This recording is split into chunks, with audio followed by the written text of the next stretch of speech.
이 사무엘상 이 당시를 보면 당시의 영적인 이 지도자였던 이 사무엘이 죽었습니다. 사무엘은 이스라엘 백성들에게 있어서 아주 큰 의미가 있는 존재입니다. 사무엘은 그 당시에 사사이자 또 제사장이자 또 왕 같은 그런 존재였습니다. 그리고 이스라엘에게 있어서는 마치 아버지와도 같은 그런 존재가 이 사무엘입니다. 이 그런 존재인 이 사무엘이 죽었습니다. 그러니 이스라엘에게는 아주 큰 슬픔이었습니다. 그리고 이 사무엘이 죽었다는 것은 이제 한 시대가 끝났음을 의미합니다. 왜냐하면 사무엘은 마지막 사사이기 때문입니다. 그래서 이제는 사사 시대가 끝났다는 것을 의미합니다. 하나님께서는 이 왕을 요구하는 이스라엘에게 이 왕을 허락해 주셨습니다. 그래서 사무엘은 사울과 다윗에게 기름을 부어 왕으로 세웠습니다. 그런데 지금은 왕도 있고 사사도 있는 모습입니다. 그런데 어찌 보면 지금 이 상황은 왕보다 사무엘이 더 높은 위치에 있다라고 볼 수가 있습니다. 이러한 상황에서는 절대로 왕국 시대를 열어갈 수가 없습니다. 그래서 하나님께서는 이제 사무엘을 데려가심으로 사사시대의 막을 내리고 완전한 왕국 시대를 이제 열어가도록 하신 겁니다. 어찌 보면 이제 사울은 진정한 왕으로 등극을 하게 된 것이죠. 물론 이스라엘 사람들이 이 원한 사울왕은 실패하게 됩니다. 하지만 하나님께서는 이제 제대로 된 왕국을 사울을 통해 이룬 것이 아니라 이제 다윗을 통해 제대로 된 왕국을 이루시고자 하셨고 사무엘을 통해 다윗을 세우신 겁니다. 이제 사무엘이 죽었다는 것은 다윗을 통한 왕국 건설이 다가왔다는 것을 의미합니다. 그런 면에서 사사시대의 막이 내려져 있고 그 절정이 바로 이 사무엘의 죽음입니다.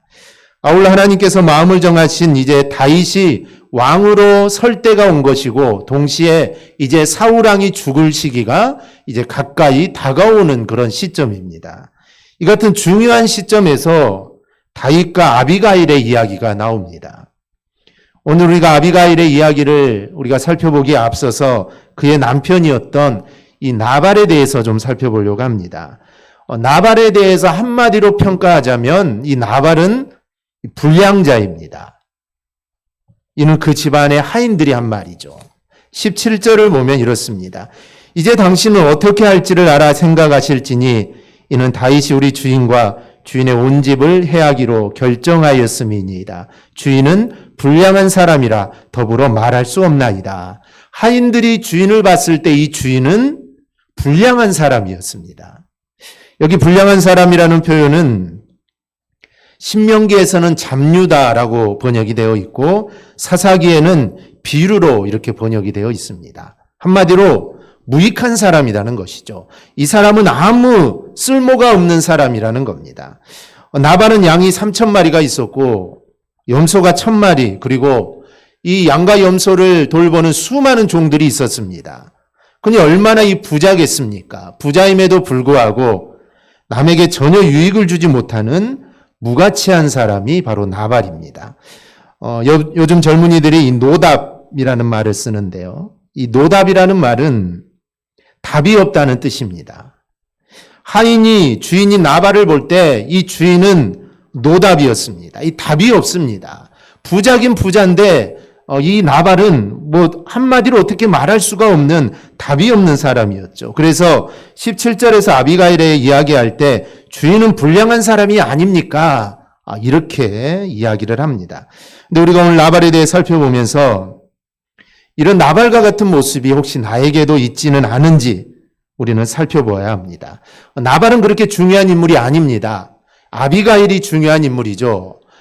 아비가일이 중요한 인물이고 나발은 뭐 중요한 인물이 아닙니다. 그런데 우리가 나발에 대해 살펴보는 것은 우리도 그런 모습일 수 있기 때문입니다. 우리도 그런 모습, 즉 불량한 자, 우리도 그런 모습으로 살아갈 수 있기 때문에 우리가 불량자 나발에 대해서 우리가 좀 살펴보려고 합니다. 먼저는 나발은 자신이 해야 할 의무를 이행하지 않고 있습니다. 다윗은 나발이 자기의 양털을 깎는다는 이 소식을 듣습니다.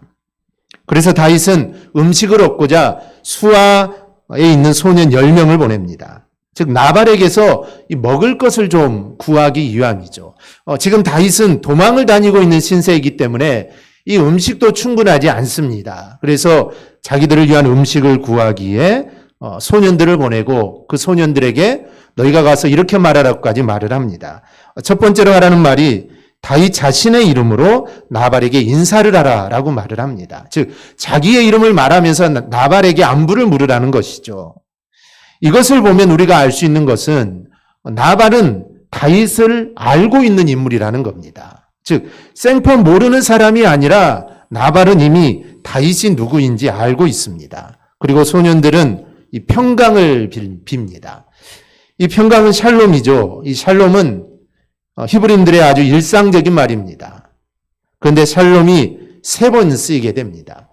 이 3이라는 숫자는 이 충족의 숫자입니다. 즉 완전의 숫자가 이 3인데 그래서 이 평강을 3번 빌었다는 것은 완전한 평강을 기원한다라는 그런 의미가 있습니다. 그리고 이게 점층법으로 쓰입니다. 처음에는 나발 자신의 평안으로 시작을 해서 그 가족들의 평안 그리고 나발에게 속한 모든 재산과 소유물에 하나님의 평강이 임하기를 지금 기원하는 것입니다. 이것은 형식적으로 하는 게 아닙니다. 그냥 우리가 사람 만나서 식사하셨습니까? 밥 한번 먹을까요? 형식적으로 하는 말이 아니라 이 지금 다윗의 수하들은 진정한 마음으로 나발의 평안을 빌어주고 있는 것입니다. 이렇게 평안을 빌고 이야기가 이어집니다. 주된 내용은 다윗의 일행이 나발 곁에 있었으므로 일종의 방패 역할을 해주었다는 것입니다. 양을 칠 때는 동물들 사나운 짐승들이 양을 해하기도 하지만 도적대나 그런 사람들을 통해 양을 잡아가는 일도 종종 있습니다. 그런데 이 다윗의 수하들이 그것을 막아주었다는 것이죠. 나발의 이 보호자가 되어 주었다는 것입니다. 그러니 다윗이 나발에게 음식을 구하는 것은 이거는 잘못된 일이 아니죠. 오히려 나발이 먼저 이 다윗을 찾아 답례를 해도 이거는 당연한 일입니다. 더구나 다윗은 음식을 구하는 데 있어서 최대한 예의를 갖춥니다. 일단 10명의 소년을 보낸 것 자체가 예의를 갖춘 겁니다. 장정이나 군사를 보내지 않았습니다. 만약에 장정이나 군사들이 가서 음식을 달라 하면 이게 겁박하는 것처럼 느껴질 수가 있습니다. 그래서 최대한 예의를 갖추기 위해서 소년들을 보내고 한 명만 보낸 것이 아니라 10명을 보내므로 나름대로의 예의를 갖춘 것이죠. 그리고 소년들에게 부탁의 말을 가르쳐 줬는데 8절을 보면 우리가 좋은 날에 왔은즉 내 손에 있는 대로 내 종들과 내 아들 다윗에게 주기를 원하노라. 이런 말까지 가르쳐 줍니다. 다윗은 자신을 따르는 이들에게 먹을 음식을 제공할 인물이기에 최대한 예의를 갖추려도록 한 것입니다. 그래서 다윗은 소년들을 내 종들, 즉 나발의 종들이라고 표현을 합니다. 그리고 심지어 자신을 가리켜서 나발의 아들이라고 이렇게 표현합니다. 이 나발과 다윗은 부자지간이 아닙니다. 부자지간이 아니죠. 그런데 다윗은 나발에게 자기를 아들이라고 표현을 합니다. 이스라엘에서는 이 혈연 관계가 아니더라도 존경하는 사람을 부를 때 아버지라고 부릅니다. 그래서 지금 다윗은 나발에게 최고의 예의를 다하고 있는 것입니다. 사실 다윗과 그의 사람들이 방패막이가 되어주지 않았다면 나발의 목자들은 힘들 겁니다. 그래서 나발이 먼저 감사를 해야 될 입장이죠. 그런데도 나발에게 다윗은 최대한의 예의를 갖추어서 부탁을 합니다. 만약 나발이 불량한 자가 아니었다면 이 나발은 다윗의 요구에 아주 넉넉한 음식을 주었을 것입니다. 그랬다면 후일 다윗이 왕이 될 때 다윗 역시 은혜를 기억하고 나발의 가정과 다윗 왕가에는 좋은 일들을 계속 만들어갈 수 있었을 겁니다. 그런데 나발은 불량한 사람입니다. 그는 다윗이 보낸 소년들에게 음식 주기를 거절합니다. 음식을 안 주겠다는 것이죠. 음식은 안 줄 수도 있죠. 그런데 다윗이 누구며 이새의 아들이 누구냐면서 다윗을 조롱합니다. 그리고 요즘 주인집에서 도망하여 떠돌아다니는 사람들이 있느냐, 너희가 그런 자냐라고 하면서 다윗과 그 사람들을 조롱을 하게 되죠. 음식을 안 줄 수도 있지만 조롱까지 했다는 것이죠. 사실 나발의 배경을 이야기하는 2절을 보면 그는 갈멜의 생업이 있다라고 말을 합니다. 근데 이 갈멜은 전에 사울이 아말렉과 싸운 후에 자신의 공적을 나타내기 위해 기념비를 세운 곳이 갈멜입니다. 그래서 갈멜 사람들은 이것을 자신들의 자랑거리로 삼습니다. 즉 전쟁에서 승리하고 승리의 기념으로 이 기념비를 세운 것을 자랑으로 삼게 되죠. 그래서 그의 생업이 갈멜에 있다라는 이 표현은 그냥 하는 표현이 아닙니다. 나발이 사울의 배경을 가진 자라는 의미죠. 즉 나발은 사울을 지지하는 사람입니다. 지금 이스라엘은 사울을 지지하는 사람, 또 다윗을 지지하는 사람으로 나뉘어져 있습니다. 근데 이 나발이라는 사람은 사울을 지지하는 이 사람입니다. 그러니 다윗에게 호의를 베풀 수가 없었던 것입니다. 그런데 문제는 음식만 주지 않은 것이 아니라 다윗을 조롱했다. 이게 문제인 겁니다. 더구나 다윗에게 은혜를 입고도 다윗을 조롱한 것입니다. 즉 모든 것을 다 양보하더라도 나발은 다윗과 그 일행을 선대해야 합니다. 왜냐하면 다윗이 아무 때나 음식을 달라는 게 아닙니다. 그냥 아무 때나 찾아가서 우리에게 음식이 필요하니 음식을 달라는 게 아니죠. 4절을 보면 나발이 자기 양털을 깎는다는 소문을 들었기에 소년들을 보낸 겁니다. 즉 지금 나발이 양털을 깎는다는 겁니다. 그래서 음식을 얻기 위해 보낸 것입니다. 그리고 친근감을 표시하기 위해 우리가 나발의 목자를 보호해 주었다라고 말을 하지만 이 양털을 깎는 시기라는 것은 이 고대 근동에서는 잔치를 의미합니다. 그리고 잔치 자리에서는 신분을 가리지 않고 음식을 먹을 수 있었습니다. 이런 큰 잔치 날에는 가난하고 어려운 자들에게는 먹고 어려움을 연명하는 기회가 됩니다. 이 잔치 날에는 신분을 따지지 않습니다. 오는 누구에게나 음식을 제공하는 날이죠. 그래서 부자는 이런 때는 신분을 가리지 않고 음식을 내주는 게 이게 하나의 미덕입니다. 특히 양털을 깎는 잔칫날이 바로 그런 날입니다. 그런데 나발은 불량자였습니다. 그래서 이런 관습마저도 무시하고 다윗과 그 일행에게 모욕을 주는 것이죠. 이런 모습은 지금도 많습니다. 우리는 이 손님을 대접하기를 우리는 잘해야 합니다. 그 손님 가운데 주님이 계실 거라는 게 성경의 가르침이기 때문입니다. 그리고 그런 연약한 자를 도울 때는 우리가 그들을 무시하는 그런 자세로 던져줘서는 안 되는 것이죠. 몇 푼의 돈을 주면서 인상을 찡그리거나 우리가 무시하는 모습으로 대한다면 이것은 우리가 나발의 모습과 이거는 다를 바가 없습니다. 우리는 그저 내가 가지고 있는 것을 내가 지금 나눠 먹는 것이다. 즉 하나님이 나에게 허락하신 것을 내가 지금 이것이 필요한 사람과 내가 지금 함께 나누는 것이다. 우리는 이런 마음을 가지고 해야 합니다. 그래서 기쁘게 해야 된다는 것이죠. 줄 게 없으면 주지 않아도 됩니다. 그러나 그들의 인격을 못 오게서는 안 된다는 것이죠. 우리 속담에 이런 말이 있습니다. 동량은 안 주고 쪽방만 깬다라는 말이 있습니다. 심보 사나운 이 놀부 마누라처럼 어려운 지경에 처한 사람을 돕기는커녕 더욱 어렵게 만들 때 쓰는 말입니다. 바로 나발의 모습이 이런 모습이었고 혹 우리가 이런 모습은 있지 않은지 우리는 내 자신을 늘 살펴야 합니다. 주님이 말씀하신 대로 너희가 여기 내 형제 중에 지극히 작은 자 하나에게 한 것이 내게 한 것이라. 바로 이 주님의 말씀 우리는 기억하고 정말 손님 대접하기를 우리는 즐거워해야 되고 기쁜 마음으로 하는 우리 성도들이 될 수 있기를 바랍니다. 둘째로 나발은 죽음의 잔치를 벌이고 있습니다. 이 나발이 다윗을 못 오겠다는 말을 나발의 부인인 아비가일이 듣습니다. 그리고 나발에게 달려가게 되죠. 아비가일의 눈에 비친 모습은 나발이 왕의 잔치와 같은 큰 잔치를 벌여놓고 실컷 먹고 마시고 있는 겁니다. 얼마나 취했으면 아비가일이 다음날 아침까지 나발에게 어떤 말도 할 수가 없었습니다. 다음날 아침 아비가일은 전후 사정을 이야기합니다.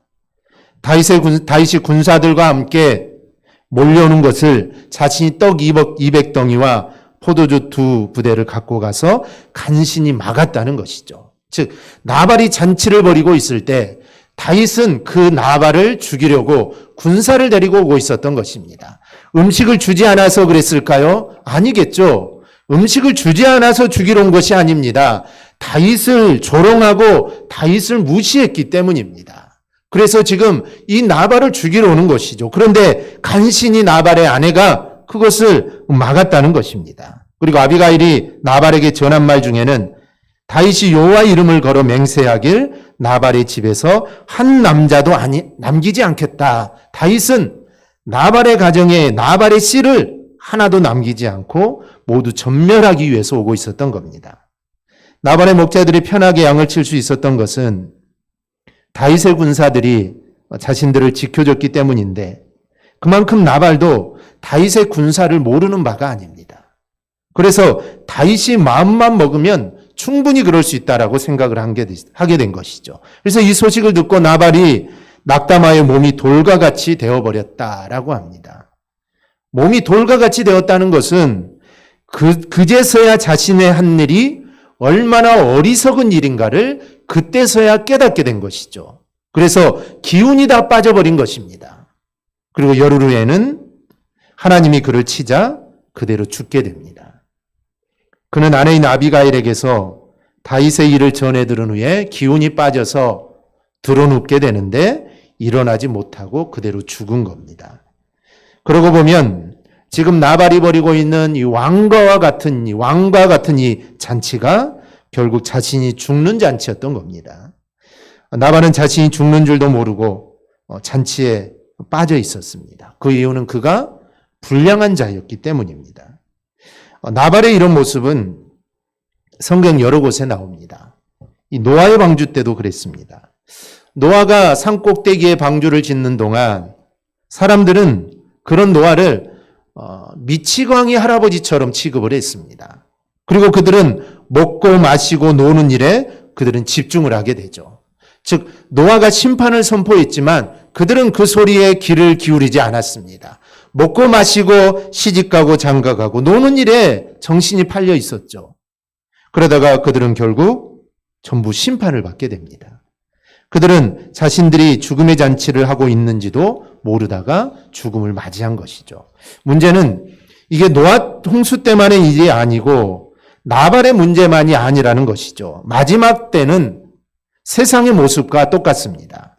주님께서는 마지막 때에는 노아의 때와 같이 사람들이 먹고 마시고 장가들고 시집가다가 인자의 때를 만난다고 합니다. 또한 마지막 때에는 롯의 때와 같이 사람들이 먹고 마시고 사고 팔고 심고 집을 짓다가 유황불에 전부 탄 것 같이 심판이 이른다고 합니다. 세상을 탐닉하여 그 안에 빠져 있다가 죽음을 맞이하게 되는 것이죠. 중요한 점은 예수님께서 말씀하신 인자가 올 때는 그때 나타나는 징조들, 먹고 마시고 장가들고 시집가고 사고 팔고 집을 짓는 거, 이것은 전부 우리가 하고 있는 일들입니다. 이 모든 것들은 우리가 세상을 살아가는 방법이죠. 먹고 마시고 시집가고 장가가고 사고 팔고 심고 집을 짓는 거 우리가 오늘도 했었고 우리가 이 세상을 살아가면서 매일 해야 되는 것입니다. 즉 종말의 때라고 해서 엄청나게 대단한 죄를 짓는 게 아닙니다. 주님이 오실 때는 전부 모두가 강도가 되는 것이 아닙니다. 먹고 마시고 심고 사고 팔고 지극히 자연스러운 일상에서 살고 있을 겁니다. 즉 내일 주님이 온다 해도 그때까지 사람들은 먹고 마시고 사고 팔고 주님이 언제 오실지 모르니까 그렇게 살아가는 것입니다. 그럼 왜 그때가 인자가 오는 때라고 말을 할까요? 그런 것에만 빠져 있는 것을 말씀하는 것입니다. 사람들은 하나님의 말씀에는 관심이 없고 복음에는 관심이 없고 그냥 먹고 마시고 팔고 사고 심고 집을 짓고 여기에만 관심이 있습니다. 탐닉이 바로 그런 의미입니다. 불량한 자란 나쁜 짓만 해서 불량한 자를 의미하지 않습니다.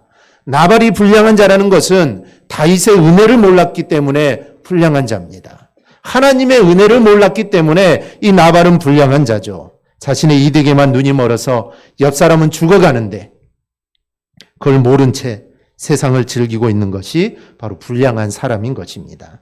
이런 모습에서 우리의 반성이 있어야 합니다. 나발은 참 불량한 사람이다 라고 끝난다면 우리도 불량자에서 멀지 않습니다. 세상에 빠져서 세상의 방법대로 우리가 살아가는 한 우리는 불량한 자들입니다. 우리가 하나님 앞에 예배드리러 나온다고 해서 그 사실이 변하지는 않습니다. 시편 40편 6절을 보면 하나님께서 제사와 예물을 기뻐하지 않으신다라고 하십니다. 이스라엘 백성들은 절대로 안식일을 범하지 않습니다. 그들은 안식일을 절대로 범할 수가 없습니다. 무슨 일이 있어도 그들은 반드시 안식일 날은 하나님 앞에 나와 제사와 예물을 드립니다. 그런데 하나님은 기뻐하지 않는다라고 말을 합니다. 요즘으로 하면 우리가 주일날 하나님 앞에 나와서 예배하는데 정말 예배 드리기 위해서 1시간, 2시간 차를 타고 오기도 하고 정말 그날 꼭 해야 되는데 그런 일들 다 제껴놓고 하나님 앞에 나와 예배하는데 하나님이 그 예배를 기뻐하지 않는다는 겁니다. 이 말씀은 하나님은 형식적인 제사가 아닌 마음에서 우러나는 진실된 제사를 원한다는 것입니다. 즉 하나님의 계명은 실천하지 않고 그 계명을 없인 여기면서 드리는 제사보다는 하나님의 계명에 순종하는 삶을 더 기뻐하신다는 그런 의미입니다. 하나님은 자기 백성들에게 형식적인 제사나 예물보다는 이 순종을 원하십니다. 하나님께서 성도들에게 원하시는 제사, 곧 예배와 예물의 본질은 사실 순종입니다. 하나님이 우리에게 무엇이 부족하셔서 우리 성도들에게 예배를 드리라고 하거나 또 11조나 헌물을 바치라고 하는 걸까요? 아닙니다. 무엇이 부족해서가 아닙니다. 단지 하나님은 그런 요구를 통하여 성도들의 순종을 보기 원하시는 것입니다. 즉 너희가 얼마만큼 하나님 말씀에 순종하느냐. 하나님께서 이스라엘 백성을 광야에서 만나를 주셨는데 안식일 토요일 날은 주지 않았습니다. 주지 않은 이유가 그들이 얼마나 내 말에 순종하는가. 내가 반드시 토요일 날 주지 않는다고 했는데 안식일 날은 주지 않는다고 했는데 과연 그들이 내 말에 순종하는가 순종하지 않는가. 하나님은 그걸 알고 싶었던 것입니다. 즉 하나님은 우리에게 원하시는 것은 우리가 얼마만큼 하나님 말씀에 순종하며 살아가느냐라는 것입니다. 그래서 삶이 뒷받침되지 않는 예배는 진정한 예배가 될 수 없는 것입니다.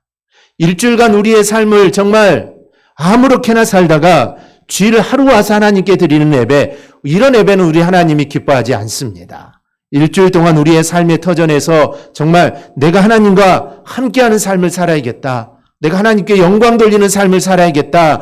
그렇게 살지는 못하겠지만 그런 마음을 가지고 우리가 정말 열심히 일주일을 살다가 하나님의 앞에 나와서 드리는 예배, 이 예배를 우리 하나님은 정말 기뻐하십니다. 일주일간 하나님의 뜻을 이루지 못했어도 그런 마음을 가지고 살아가는 그 마음을 우리 하나님은 기뻐 받아주시는 것입니다. 셋째는 나발이 그렇게 불량한 자가 된 원인이 무엇인가 생각해 봐야 합니다. 원인은 하나입니다. 그는 영적으로 어두운 자였습니다. 그가 영적으로 깨어 있었다면 그는 여러 가지를 제대로 보았을 겁니다. 비록 자신이 사울 편에 서 있기는 하지만 이와 별개로 다윗에게 받은 은혜를 보답하고자 했을 겁니다. 아니면 적어도 손님으로 온 다윗의 일행에게 이 쪽박을 깨는 일은 하지 않았을 것이죠. 그저 다윗에게 인간으로서의 도리라도 제대로 했을 것입니다. 이런 일조차 제대로 하지 않고 다윗을 모독하자 하인까지도 나발을 향해 우리의 주인은 불량한 자다라고 했던 겁니다. 영적으로 어두운 자였기에 이런 게 보이지 않았던 것입니다. 다윗을 제대로 본다는 것은 시대를 제대로 보았다는 말과 같습니다. 당시 이스라엘 왕은 사울입니다. 그런데 사람들의 마음은 이미 사울에게서 떠나서 사람들의 마음은 다윗에게로 옮겨가고 있는 실정입니다. 사람들은 다윗에게서 새로운 것을 보았던 것입니다. 사울에게 기대하지 못했던 것들, 즉 사울에게 기대했지만 사울이 이루지 못한 것들을 이제 사람들은 다윗을 통해서 기대하고 있는 것입니다. 우리가 선거를 하거나 대통령 선거를 하거나 국회의원 선거를 할 때 우리도 이러한 마음을 갖죠. 이루지 못했던 것, 하지 못했던 것을 이제 새로 뽑히게 된 대통령이나 또 새로 뽑히게 된 국회의원에게 기대하는 것입니다. 이 전에 사람은 못했지만 이 사람은 잘할 거야. 그런 기대를 가지고 우리가 선거를 하게 되는 것입니다. 그래서 사람들은 다윗에게 무언가를 기대하고 있습니다. 그래서 다윗은 사실 사울에게 쫓기는 몸이기 때문에 이스라엘에게는 이스라엘 나라 안에는 거할 수가 없습니다. 그럼에도 불구하고 그는 이스라엘 안에 들어와서 그들과 함께 하려고 했고 그들을 지금 보호하고 있었던 겁니다. 다른 사람은 놔두더라도 나발의 아내인 아비가일만 해도 이것을 제대로 보았던 것입니다.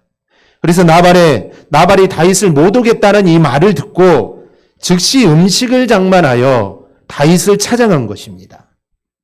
하나님께 다윗을 인정하고 그를 세우시는 것이 너무나도 분명하게 보였기 때문입니다. 영적인 눈이 닫히면 세상이 보이질 않습니다. 하나님의 손길이 보이지 않습니다. 그러면 오직 나 자신만 보이게 되죠. 나발이 불량한 자였던 이유는 근원적으로 이런 영적 무지함에 있었던 겁니다. 성경은 우리가 늘 깨어있음을 강조합니다. 너희는 깨어있으라는 것이죠. 예수님이 이렇게 말씀합니다. 시험에 들지 않게 깨어있으라. 깨어 기도하라. 마음에는 원이로되 육신이 약하도다. 우리는 육신이 약합니다. 그래서 내 마음으로 원하지만 육신의 연약함 때문에 하지 못할 때가 많습니다. 즉 나는 하나님의 전에 나가서 기도하고 싶은데 그런데 내 육신이 연약하면 주의 전에 올 수가 없죠. 또 내 마음으로는 기도하고 하나님 뜻대로 살아가고 싶은데 내 욕심이 앞서다 보면 그렇게 할 수가 없습니다. 그래서 깨어 기도하라는 것이죠. 기도가 이 모든 것들을 물리치고 승리하게 한다는 것이죠. 바울도 이렇게 말합니다. 모든 기도와 간구를 하되 항상 성령 안에서 기도하고 이를 위하여 깨어 구하기를 항상 힘쓰며 여러 성도를 위하여 구하라. 베드로도 근신하라 깨어라. 너희 대적 마귀가 우는 사자같이 두루 찾으며 삼킬 자를 찾는다라고 말합니다. 요한도 밤모섬에서 본 환상에서 주님이 주신 말씀을 기록합니다. 보라, 내가 도둑같이 오리니 누구든지 깨어 자기 옷을 지켜 벌거벗고 다니지 아니하며 자기의 부끄러움을 보이지 아니하는 자는 복이 있도다. 깨어 있으라라고 말을 합니다. 깨어 있어야 된다는 것이죠. 마지막이 가까워 올수록 우리는 더욱더 깨어 있어야 합니다. 그래서 결론은 하나입니다. 우리는 영적인 각성을 해야 합니다. 우리는 영적으로 늘 깨어 있어야 합니다. 그러기 위해서는 기도로 깨어 있어야 합니다. 기도로 깨어 있어야 합니다. 그래야 할 때 하나님께서 운행하시는 역사에 순응하게 되는 것이죠. 즉 하나님이 역사를 어떻게 이끌어 가시느냐를 우리는 기도함으로 알게 되는 것입니다. 우리 모두 오늘 이 나발의 모습을 우리가 기억하면서 정말 하나님의 뜻을 깨닫지 못하는 불량자, 오늘 나발의 모습이 아니라 우리가 정말 하나님의 뜻을 제대로 깨닫는 그런 사람들이 되어야 합니다. 그래서 하나님이 나에게 원하시는 것이 과연 무엇일까? 지금 하나님이 나에게 무엇을 말씀하고 있을까? 즉 하나님의 그 뜻을 우리는 제대로 깨달아야 합니다. 그래서 하나님께 귀하게 쓰임받는 저와 여러분이 꼭 될 수 있기를 주님의 이름으로 축원합니다. 아멘. 기도하겠습니다.